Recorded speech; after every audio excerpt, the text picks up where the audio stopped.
starring Bila Day in... But Ma, that's my favorite movie. Oh, well, all right. But don't you spend too much time in front of that TV, do you hear me? Yes, Ma. Hello, everybody. How are you doing today? I hope today is treating you well. Welcome back to my podcast, But Ma, That's My Favorite Movie. And today we are embarking into the last part of this back to school edition series. And I'm super excited to be closing out this theme. But keep in mind, like I've mentioned before, I definitely plan to bring this series back. I'm not quite sure when. Maybe it could be around school time. Maybe, I don't know. It just depends. It can come back anytime. But for now, I'm going to be wrapping up this particular series that I'm doing for back to school. And like I mentioned before, the whole back to school theme is just in relevance to what exactly has been going on towards the end of August, which are most kids are going back to school, whether in person and virtually. And I just thought it would be a fun little theme because normally when I pick my themes, I base it on current events or things that are happening, and then if nothing's really happening, I just kind of choose whatever theme I think fits for what it fits in that particular month. All right, so you know what I gotta do before I go any further. I gotta thank my listeners. If you're a returning listener, thank you so much for coming back. I appreciate you. You're a real one, period. If you are a new listener, well, hello, welcome. And you are in for a treat today. If you're just coming into this third part of the series, like I mentioned, we have two other episodes, But Ma, That's My Favorite Teen Movie, and then we have But Ma, That's My Favorite Kid in a Movie. So if you want to go listen to those to get into the school spirit, then check those out. All right, so let's go ahead and just get into it. So today's episode is titled, But Ma, That's My Favorite College Movie. So if you haven't guessed it yet, we're going to be talking about young adults that are attending college and just getting into their adventures, misadventures, you know, just the different issues or highs and lows that they're dealing with while they are on campus attending college. So before we actually get into our movies today, I want to yet again play another trivia game. And this game is going to be titled College or Nah. So I'm going to have you guess whether these actors and actresses went to college or not. Now, I did choose actors and actresses that are within the movies that we're going to be talking about today.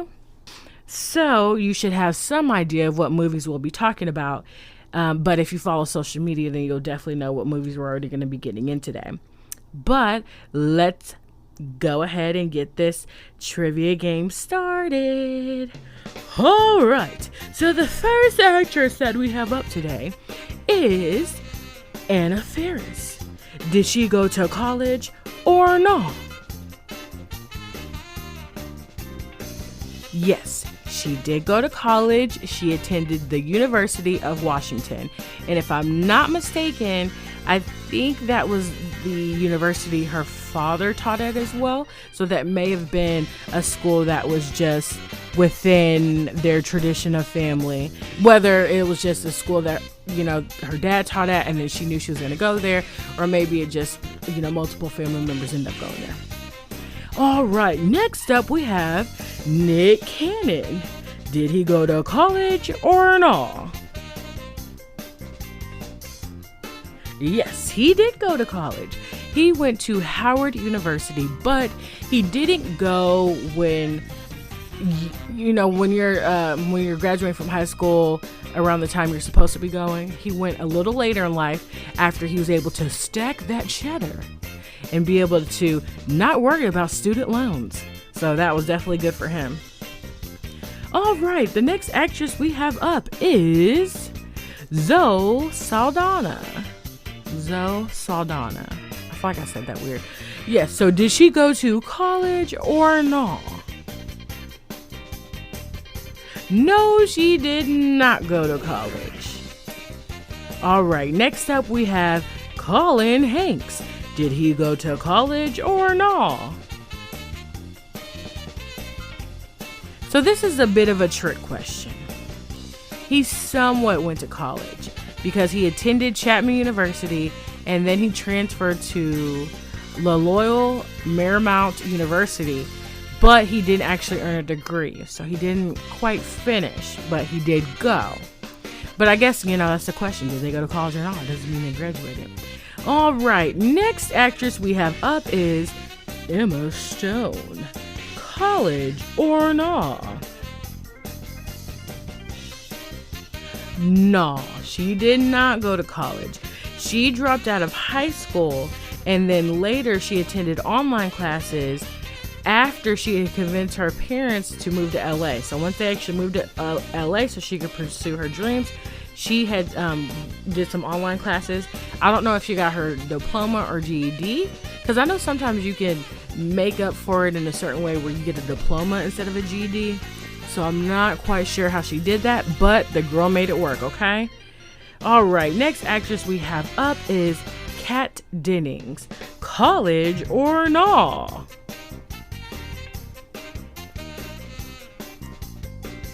No, she did not go to college. And then the last actor that we have up is Orlando Jones. Did he go to college or no? Yes, he did go to college. He went to College of Charleston, but he did not get his degree. And just a side note of something I want to say, I truly believe that college should definitely be a choice. I don't think it should be anything that's enforced. I feel as if there are a lot more options out there that kids can venture and try out. Now, if you're going into the medical field, the legal field, being an engineer, anything that does really require that type of training, then of course, that is going to be your route. That is going to be your way to go, your path to get where you want to be. But if you're an artist or if you are just, anything as far as like the creative arts, necessarily you don't have to. And then also, you don't have to fully, I wouldn't say that that's something, before you dive into college, you can take classes for little things, see how it works out for you. I definitely want to give my kids or, any of the youth around me that college isn't the only way. It's great to get your education. You could take classes for here and there, and, it doesn't necessarily mean you have to go to school, end up being, embedded in debt. Always just give kids more options than just college. And that's my little 2 cents for the day. Okay, so we're going to go ahead and get into these movies. Lights, camera, action. Kindness is just love with its work boots on. The first movie we have up is The House Bunny, and that quote is by the character Shelley that is played by Anna Faris. This movie was directed by Fred Wolf, who also directed Strange Wilderness. The writers we have Karen McCullough. The writers we have Karen McCullough and Kristen Smith, and they both wrote 10 Things I Hate About You and The Ugly Truth. And let's go ahead and get into the summary of this movie. So Shelley was born in an orphanage, and she never really belonged anywhere until she got older and began to grow into her looks. She even in like her early, I would say, maybe like, I think it was like her late 20s, early 20s, end up living in the Playboy Mansion and being a Playboy bunny. Now, Shelley is super sweet, humble, not very smart, but definitely has a heart of gold. And so the Playboy Mansion ended up being the one place where Shelley actually felt at home, because all of her life she never felt like she truly had a family, because she didn't know her mom, didn't know her dad, but she was able to build a family in the Playboy Mansion. So Shelley realizes how great her life is, but she's also very humble about it. So she recognizes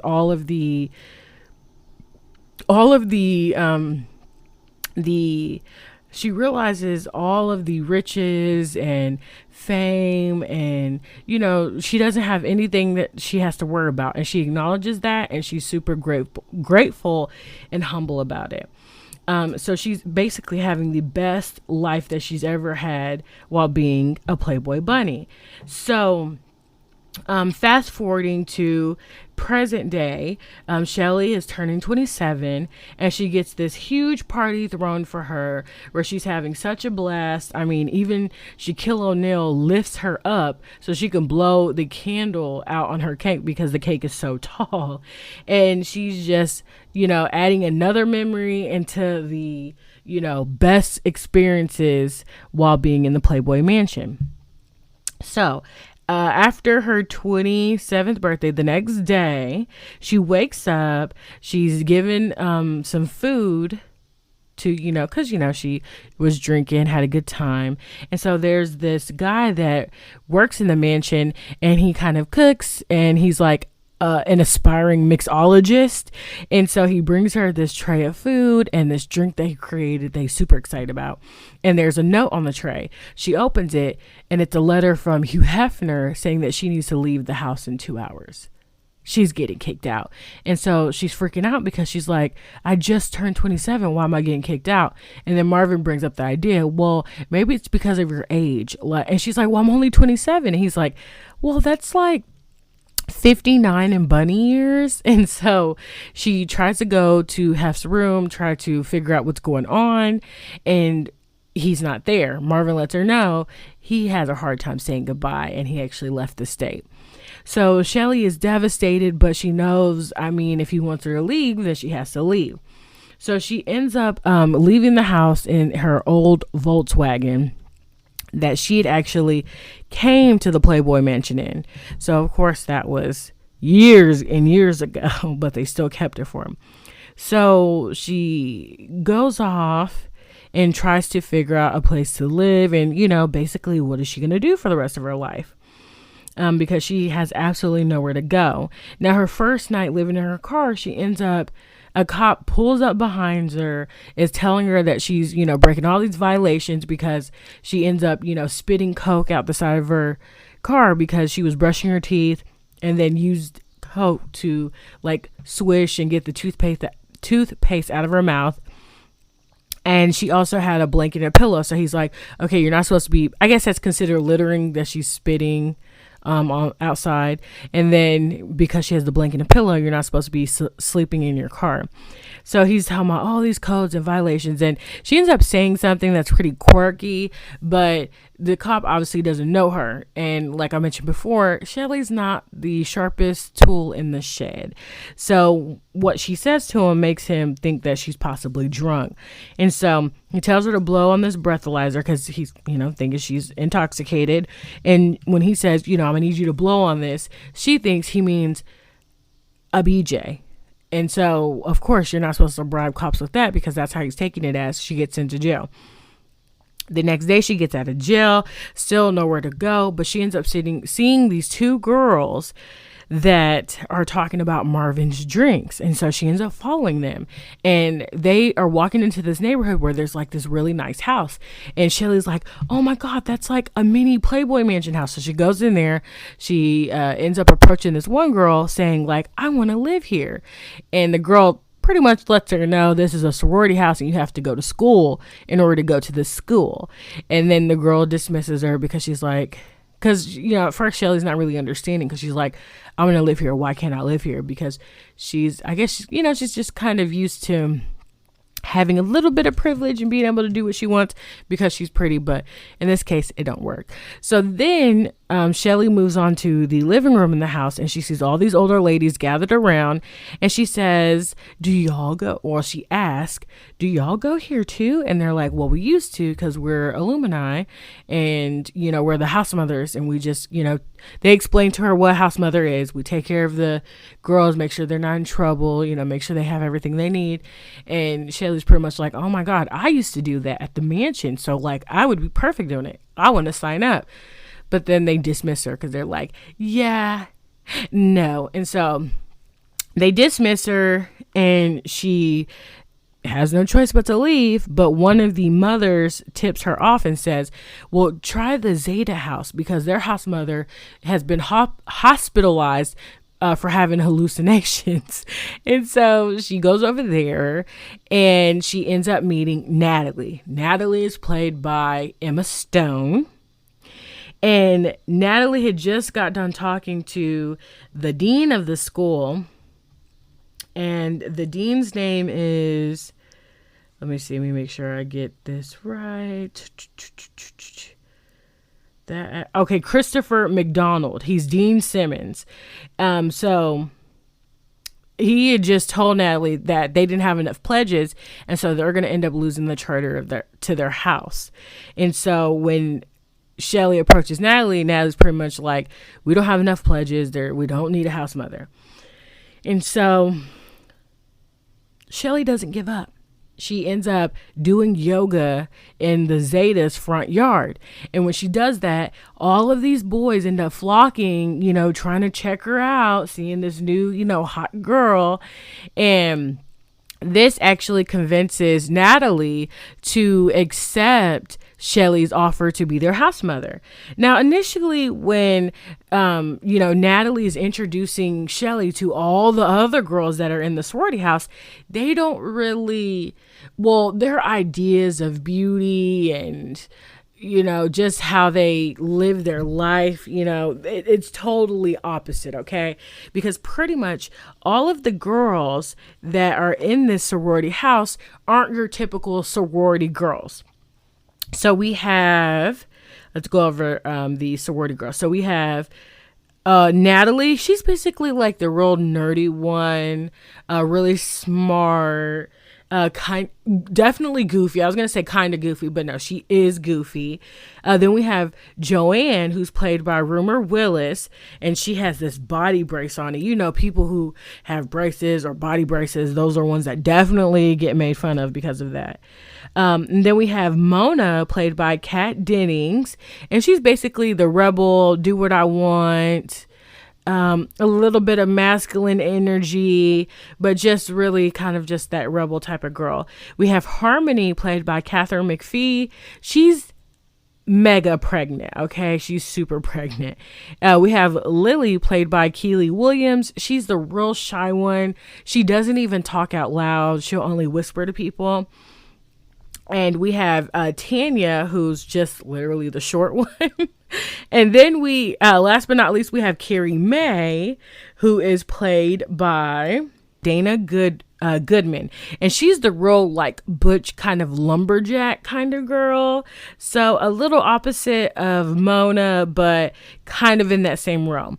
So we have just a bunch of misfits here, and they are completely skeptical of Shelly, but, Natalie's trying to convince the girls, like, she could really maybe help us get some more pledges because, look at how beautiful she is. Maybe she can, turn us into who she is, right?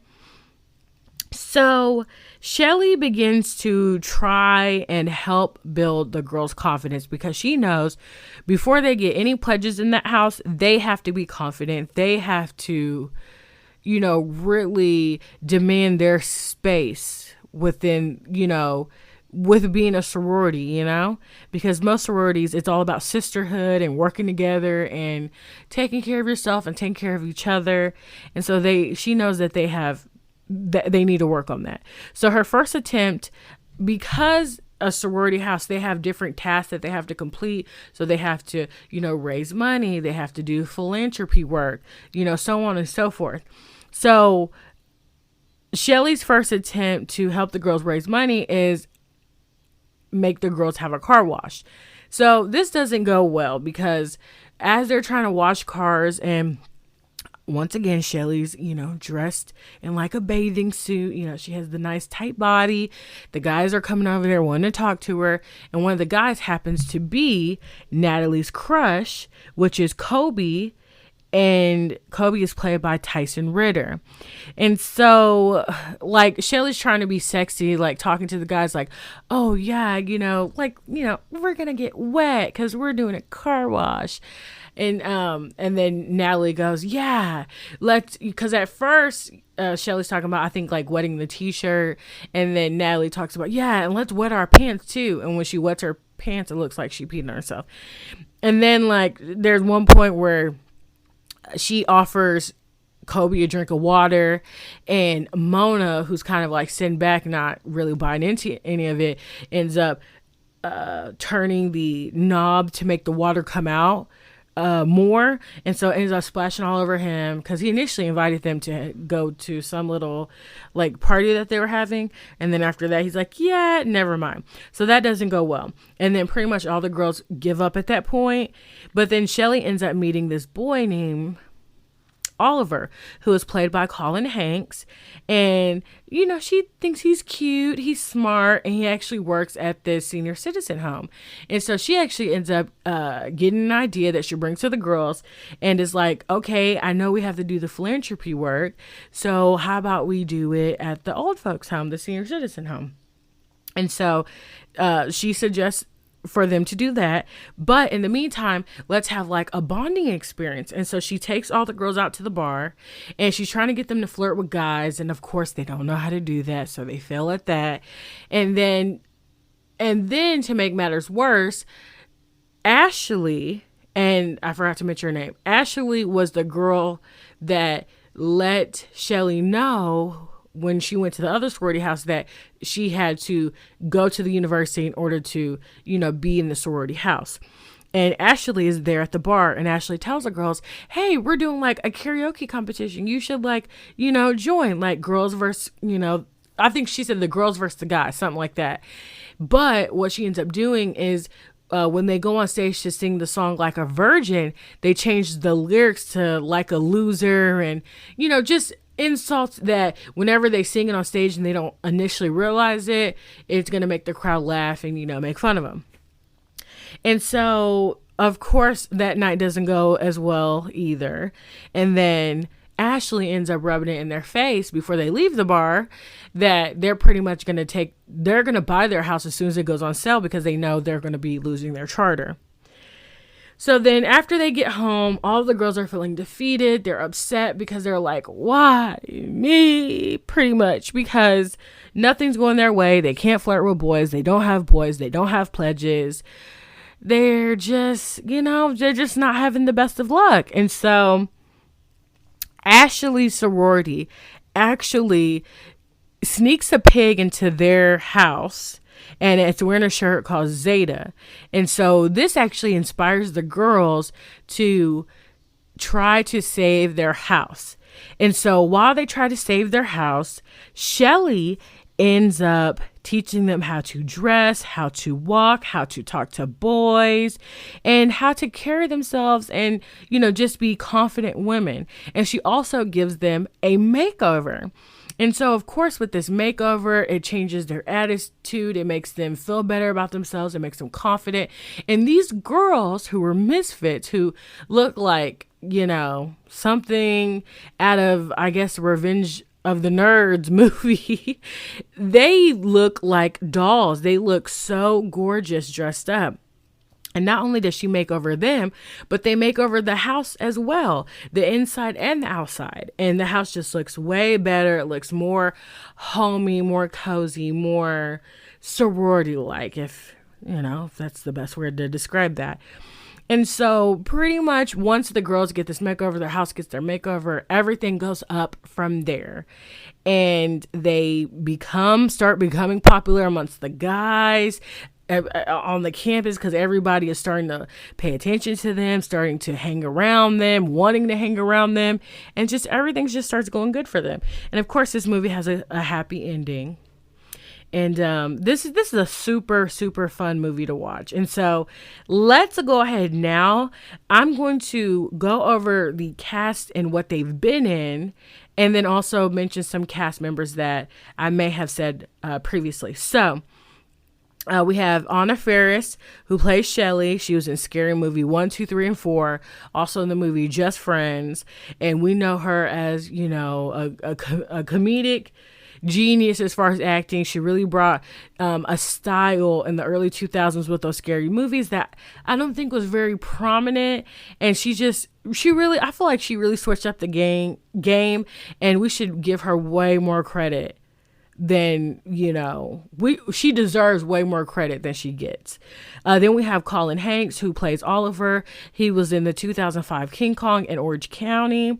We have Emma Stone, who played Natalie, was in Easy A, La La Land, Superbad, and a bunch of movies. We have Kate Dennings, who played Mona, was in Mean Girls, Thor 1, and Thor: The Dark World. Hugh Hefner even made a cameo, he's the founder and chief and editor of the Playboy magazine. Christopher McDonald, played Dean Simmons. He played Dean Simmons. He was in Thelma and Louise, Happy Gilmore.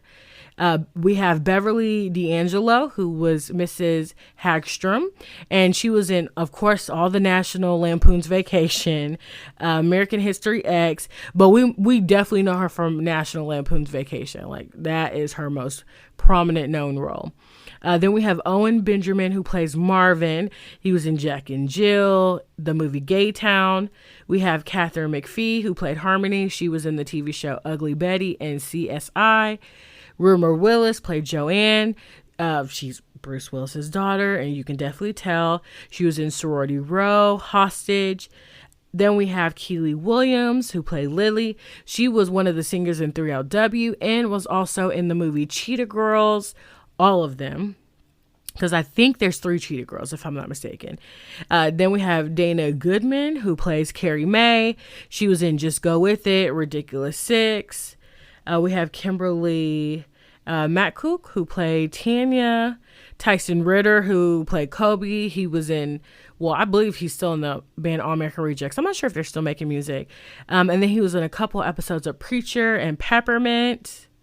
And a little story I have about him, I actually have a picture of Tyson Ritter, because one Warped Tour, you had to like pay like 10 or 15 bucks to take a picture with him.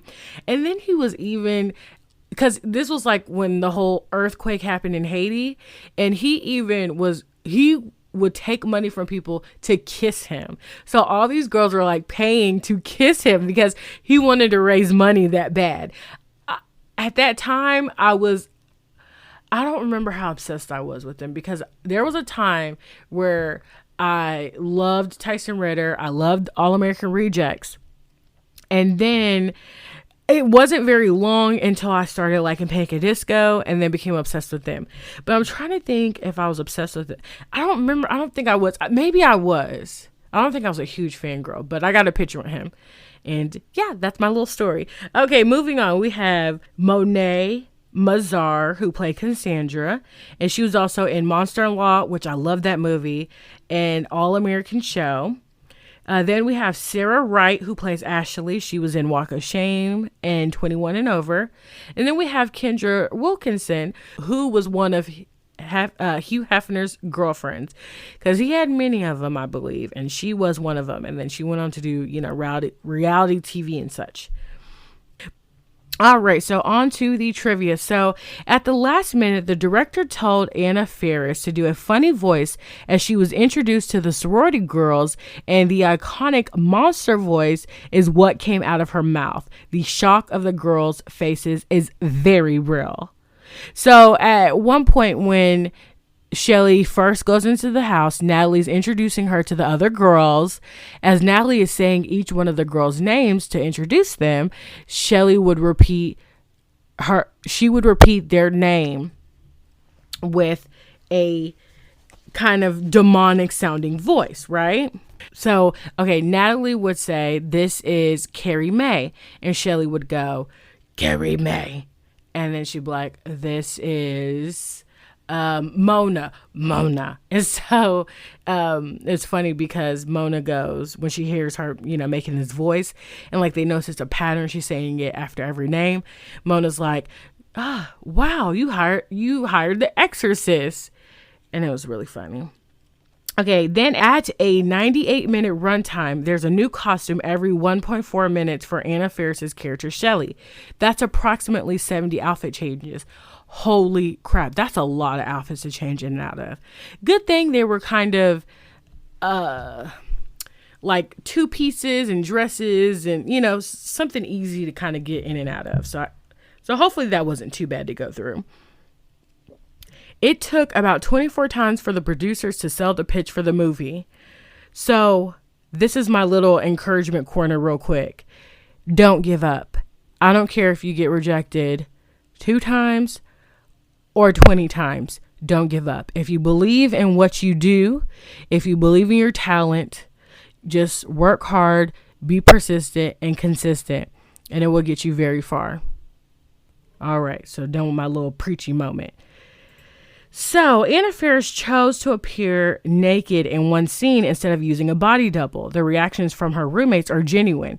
So there's a scene where Shelley tells the girls after she's been hired as the house mother, "Ooh, I would really like to take a shower because I slept in my car and, went to jail."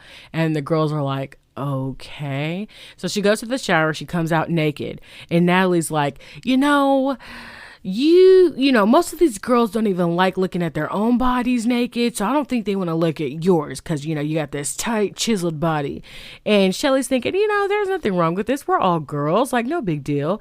And so Shelley's like attempting to walk down the stairs, and the character Tanya is walking up the stairs. And so there's a shot where Tanya literally comes up just to Shelley's crotch. And so she screams and then walks off, which was pretty funny.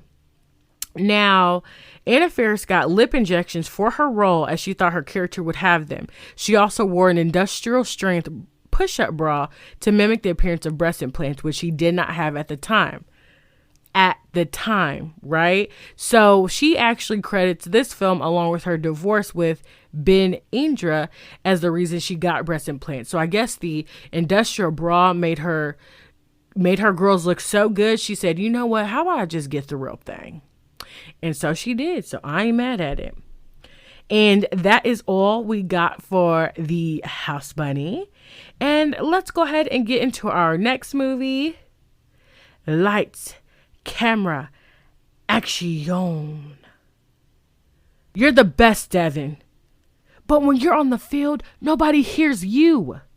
They hear the band.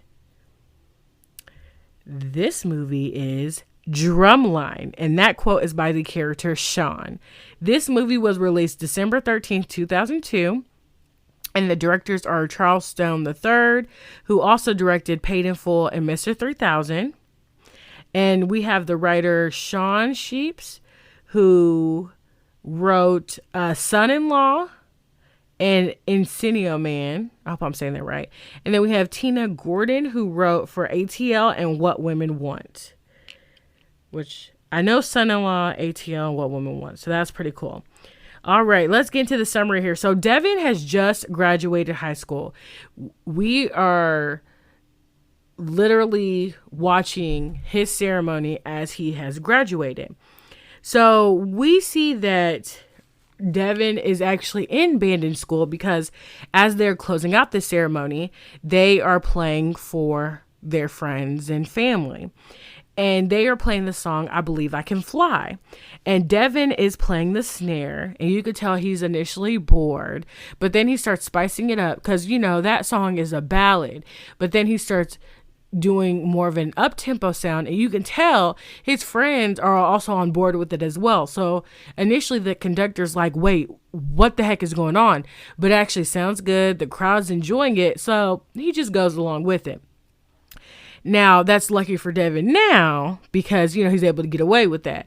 But, later on, we prove to see, it's not all about you calling the shots when you want to do it. But anyways, so then we see Devin have this moment with his mom where, he's kind of like expressing to her, like, I don't want to leave you. I feel bad, because he's going off to college. He's got a full a full ride to the university, Atlanta A&T. And so he's going to be leaving, he's feeling a little guilty about it. But his mom pretty much assures him, I'm about to live my life. I'm about to have fun because now I got a kid that's in college. So now I get to do my own thing. So then Devin ends up leaving from his graduation and he ends up going to this subway station. He is next up in line and he gives the attendant there a ticket to his graduation. And the attendant is like, what is this? And Devin's like, I was, debating about inviting you to my graduation because you know what? I didn't have no kids. I've never been to jail. And I got a full ride scholarship to a university to play music like I've been wanting to do. So it turns out, so you're thinking, okay, he's pouring his heart to this attendant, right? This poor attendant, like, what did he do? Like, what does this have to do with him? Well, that's his dad, okay? His dad is there. And I was kind of thrown off because the guy's like, what is this? And I don't know if maybe he was frustrated because he knew that was his son. And he's like, why are you giving me this? Why are you giving me this? Or the fact, like, maybe he didn't recognize the boy at first. I'm not sure, but we can definitely conclude that his dad has definitely been a deadbeat all his life. And before he went off to college, he wanted to just get that off of his chest. So anywho, so Devin's on his way to college. He's on the bus. He ends up meeting 3 different guys. Okay. And let me backtrack a little bit. Devin is played by Nick Cannon and he ends up meeting 3 guys on the bus. And we have GQ, he plays Jason. We have Ernest, who's played by Jason Weaver, and we have Earl Portier, who plays Charles. And they kind of instantly click on the bus. And then we have the bus driver who lets them know about their school's rival and how they have a marching band at Morehouse. They have a marching band. Let me make sure. It's either Morehouse or Morris College. I want to make sure I do this right.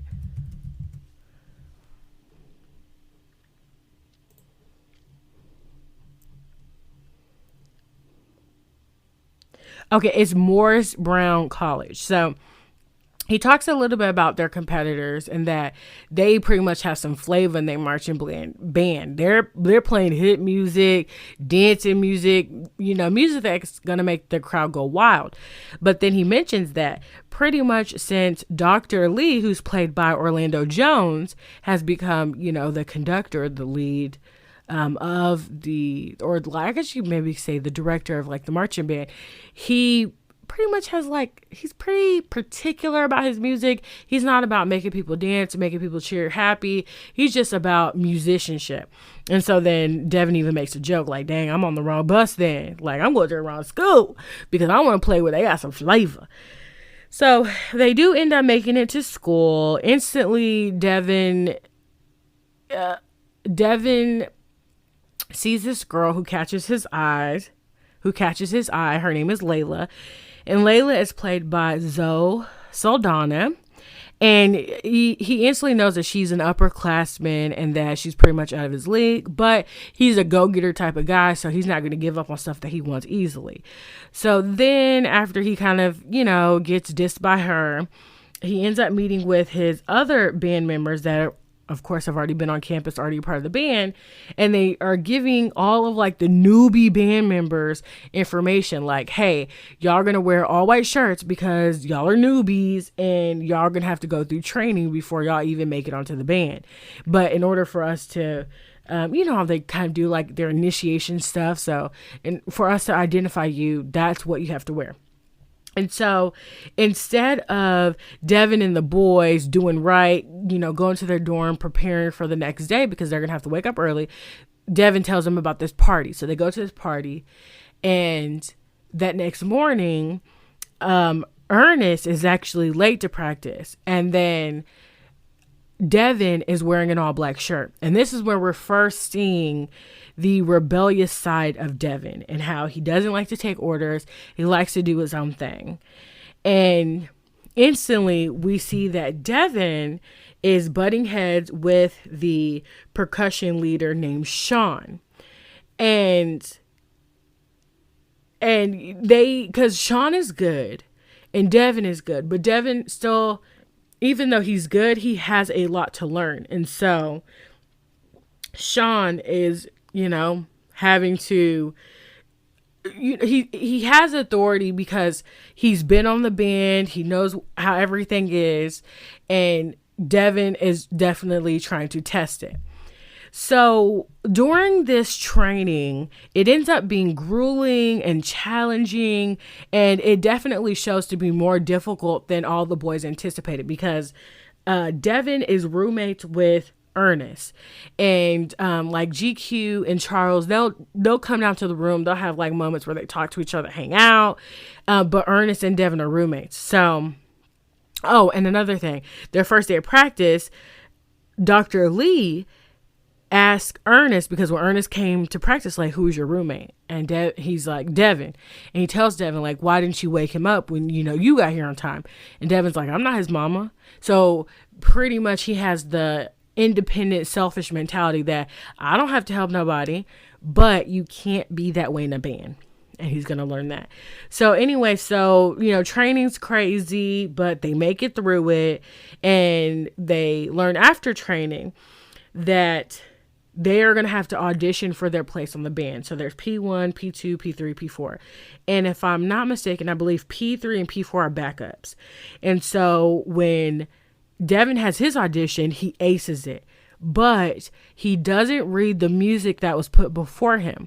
He kind of puts his own spin on it. But Sean does mention, how can someone have a piece memorized like this? Because this piece was intentionally made to make them like flub and mess up on, their beat. But Devin kind of just, I guess he took a little bit of the music and then did his own thing. But I mean, it's questioned a little bit as to why he didn't go by the piece, but he did so good that they also, during this, their tryouts, they have upperclassmen that are judging their skills on what place that they believe they should be within the band. And so after Devin's tryout, the upperclassmen vote for him to be P1. P1 means you're definitely going to be on the field. And so Dr. Lee kind of agrees with it, even though they know, okay, he didn't do exactly what was on the paper, but I mean, he's freaking good, right? And so along with, so he, of course, he ends up making P1 in the snare section or the percussion section. And along with that good news, he ends up, going back to the girl Layla that he met before. Well, actually, she goes up to him and, she's like, I know that you made, the band, or like what position you made. And it turns out she's actually one of the dancers for the marching band. So they're going to end up being close either way because she actually works, within the same realm that he does. So they actually end up building a relationship, getting to know each other more, and, start getting really, they're really starting to click and connect. So, let's see here. Now, Sean and Devin continue to butt heads and challenge each other. And Devin, because he's made it as far as he has, he still continues to be cocky and it hasn't let up yet. So the first game Devin plays, he actually, before they get on the field, insults Sean about his solo. And Sean is like, oh, okay, well, you don't think I could do it? Then how about you do the solo? Now, Sean's initially thinking that he's going to mess up, he's going to choke, and he's not going to do it. But he says like, hey, if you think you can do it better, then you do it. So they get onto the field. They're doing their thing. Sean's solo comes up. He looks at Devin like, okay, it's time for you to go up. And Devin freezes. So then Sean's like, I knew you wouldn't do it. So he steps up. He starts doing a solo.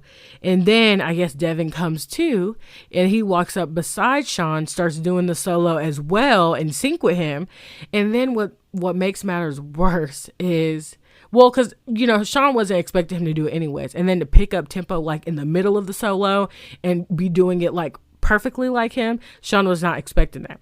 And then Devin has the audacity to step in front of Sean to block him like what? That shows how cocky he is. Now, when Dr. Lee sees this, he's upset, but the crowd is cheering. Everybody's loving it. And then at one point, Devin kneels down and the music stops, right? And he keeps going. He's doing like a freestyle solo for a little bit longer. And then after the show's over, Dr. Lee is pissed. He is upset. He's just like, what was that? And he's really mad at Sean because he's like, you shouldn't even told him to do that because you know how he is. But then they end up getting approached by President. Let's see, what's his name? He's the president of the school. And okay, well, the president of the school ends up coming up to them, coming up to Dr. Lee and coming up to Devin and Sean, and he's telling them like how excited he is about that little stunt they pulled. And he's like, that should be incorporated with every performance because it really kind of tested their skills. It was entertaining. They should always incorporate that. And of course, Dr. Lee is like, I didn't plan that. No one planned this. But, the president had been wanting something new and fresh anyways. So when he saw that, he just really, ate that up. And this, it's President Wagner, and he's played by a female, and his last name starts with O. I'm not even going to try to pronounce that. So pretty much after that performance,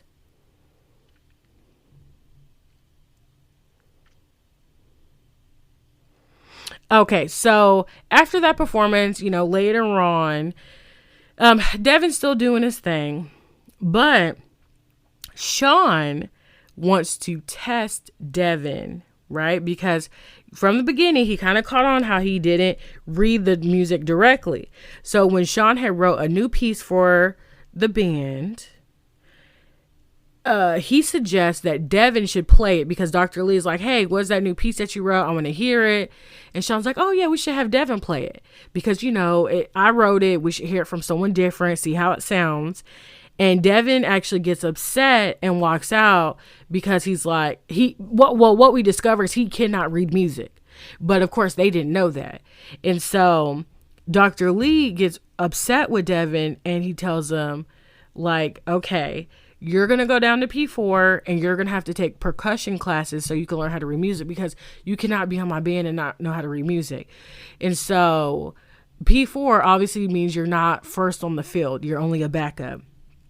But that actually doesn't last long because the next game they have, the principal sees that Devin isn't on the field. So the president, or I hope I didn't say principal, the president ends up telling Dr. Lee, you have to put him on the field. Like, I demand for you to do it. Now, of course, the president doesn't know anything that's going on, that he doesn't know how to read music, that, to be honest, I don't even think he would care. So he ends up putting Devin on the field. Everything goes well, perfect, nothing too crazy. But then after the game, and actually this is their homecoming game. So after the homecoming game, or kind of during the homecoming game, at one point the president has set up where he wanted the opposite team's percussion section to go against their percussion section. And so during this kind of supposed to be friendly competition between, two different marching bands, at one point when A&T is, doing their thing, Devin decides to freestyle and ends up playing the person, because everyone's kind of like, they have someone like standing in front of them or across from them, and he decides to play the opposite person's drum that he was across from. And this causes a fight to break out. And at this point, everyone on the band is tired of Devin. So not only Sean, but everyone, because they're like, you done got us in a fight. You are always trying to show off. You're not a team player. So initially people had his back here and there, but at this point they're all over it. And so what ends up happening is Dr. Lee kicks him off the team completely because he's like, you can't read music. You're not a team player. Everything I listed before. So you have to go. And we know you're great, but your greatness is a distraction from the band. So he gets kicked off. And as he is, he's bored. He really doesn't have anything to do because band was his life. He gets his package in the mail, and what do you know? It's from his dad. His dad had sent him all these tapes, all this like funky old school music. And Devin ends up hearing all this music and, decides to create some music from it for him to play. And just to give him something to do, I'm guessing, to be creative and to play, because that's what all he wants to do is play the drums or the snares. So he goes down to the band hall because they have this computer where, like a computer sensor where they could like play the music on the snare drum and it will print it out. So you don't have to like physically write it, which was super dope.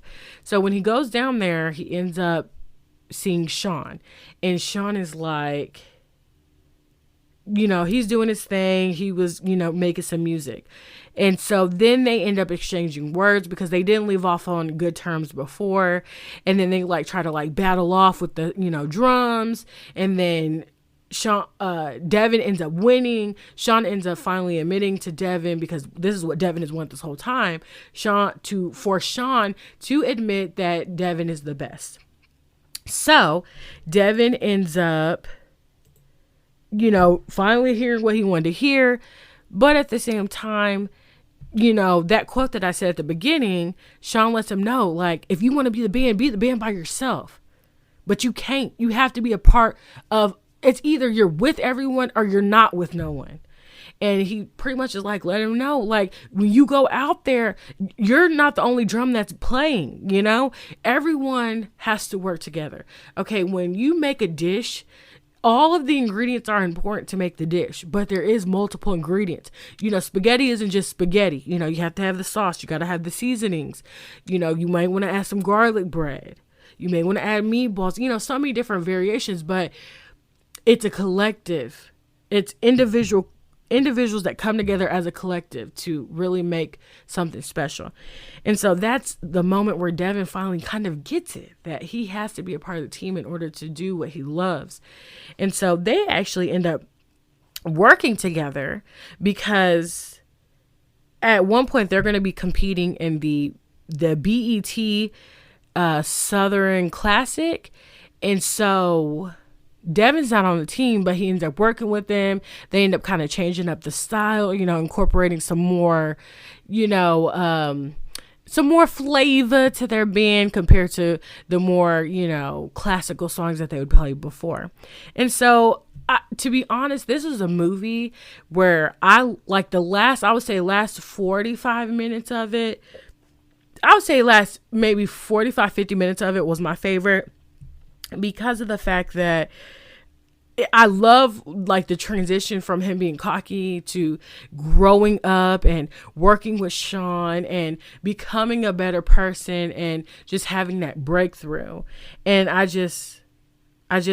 not trying to be funny because, people are like, oh yeah, the best part I loved about the movie was the end. Like, I'm not being funny. I genuinely like towards the end of the movie just because of that transition and just the way it plays out and stuff. I really, really enjoy it. All right. So can we have a respect to concept corner real quick? The originality of this concept, the originality, the innovation, because the fact that someone said, let's take one individual person from band and let's talk about how passionate they are with it. Let's talk about the fight of having to prove their ability. Let's just, cause we don't think of, people in marching band. We don't think about their individual passions. First of all, marching bands, we listen to them, we love them, but who would have thought, let's make a movie about one particular person in marching band? I just think that's so creative. I think that's so innovative. And I don't think this movie gets as much credit as it deserves, because that's just an original concept. And you cannot down something like that, because I love how this movie shows the raw emotion, because especially with trying to prove your ability, and that's what he's trying to do. But he doesn't realize, there's a way of going about doing that. You can't run over people. You can't step to people, and you can't always just act like you're unreplaceable, So yeah, I definitely respect this concept. Now, this isn't my favorite movie, but I can respect what people create if it's genius. And like, for example, I'm not a huge fan of Star Wars, but I respect George Lucas for what he created. I respect J.K. Rowling for Harry Potter, because I'm not a huge Harry Potter fan, sorry. But I can respect those concepts and just have mad love and appreciation for it. All right, so to go over the castmates and what they've been in, and, you know, of course, talking about some castmates I didn't mention. So, of course, we had Nick Cannon, who played Devin. He was in Love Don't Cost a Thing, Underclassmen, the classic All That, Wild 'N Out. Zoe Saldana played Layla, was in Avatar, Star Trek, Guardians of the Galaxy. Orlando Jones, who played Dr. Lee, he was in Double Take, The Time Machine. We have Leonard Roberts, played Sean Taylor, was in American Sniper and Savages. We have GQ, who played Jason. He was in Rescue Dawn, Taxi. We have Jason Weaver, who played Ernest. He was in The Jacksons in American Dream. He also did the voice of young Simba, well, the singing voice of young Simba in the animated movie The Lion King. We have Earl Portier, who played Charles. He was in Remember the Titans. We have Candace Carey, who plays Deidre. She was in The Evil One. And then we have Shay Roundtree, who played Big Rob. And he was in the Disney movie Let It Shine. All right, so some trivia. Leonard Roberts, who plays Sean, was actually very sick when the last scenes of the BT Southern Classic was filmed, which is why he was so sweaty and looked slightly weak at the end of the film. Super interesting what people go through while filming, how they're feeling, and just the fact that you would never know. You just think it blends into the situation or the scenes or just whatever's going on. You think it's purposeful, you know, because everything you do in film is for a purpose. Then we have Nick Cannon prepared for his role by practicing in a hotel suite with his double and drummer, Jason Price, as well as sleeping with the drumsticks tied to his hands. One of the bands performing at the BT Southern Classic is Clark Atlanta University, whose campus is used as the setting for Atlanta A&T University in the movie. And A&T University is not an actual university, y'all. Nick Cannon did his own drumming on screen, while his double, Jason Price, did majority of the close-ups with complex techniques. While Morris Brown is a real college in Atlanta, there's no real Atlanta A&T, like I said. The filming was done at Clark Atlanta University in Atlanta and at Morris Brown. The performers, aside from those from Morris Brown, were recruited from high school and university bands all over Atlanta and Metro Atlanta area. High school band director Don Roberts was recruited to turn the performers into real convincing bands. And let me tell you this, I was convinced. It was a good movie. There was some iconic scenes in this movie as well. The acting was good. I mean, it is a good movie. And like I said, I deeply, deeply appreciate it. And you know what else I appreciate? That we're at the end of this episode. No, I don't, not like that, guys. I appreciate that we made it to the end. And you know what? The credits are rolling. The show is over. And I'll see y'all at the next showtime.